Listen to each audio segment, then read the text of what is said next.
I have never felt fear like that ever in my life. It was supposed to be a peaceful weekend hike. Just me, nature, and a couple of days away from everything. I've hiked this trail a dozen times, so when I decided to take a solo trip, I thought, nothing of it. I knew the woods, I knew what to expect, but things got off quickly. At first, it was small things. I kept feeling like I was being watched, but I shrugged it off. The forest is full of sounds, animals, wind, even other hikers.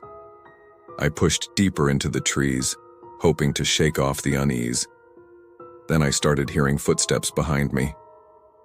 At first, I thought it was just another hiker catching up, but when I looked back, no one was there. I picked up my pace, but the footsteps followed, always just out of sight. I could hear them clearly now, crunching leaves and snapping branches in time with my own steps. I stopped and waited. Silence. I stood still for a while, listening for any sound, but there was nothing. Nothing except the thudding of my own heartbeat. Then I saw it. About 50 feet away, just beyond the trees, there was a figure standing still, not moving, just watching. I couldn't make out details, but it was tall and thin, with what looked like a hood.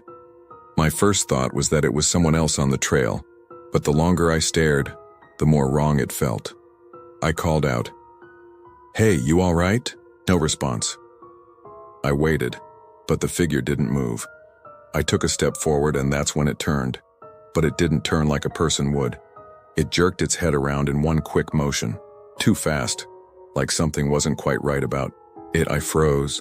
Then it began to move toward me, slowly, unnaturally slow. Not walking, more like gliding. My body was frozen with fear, but somehow I managed to turn and start running. I ran until I couldn't breathe, until my legs burned, but the sound of twigs snapping was still there, always behind me. I don't know when I lost it, but I woke up on the edge of the forest hours later.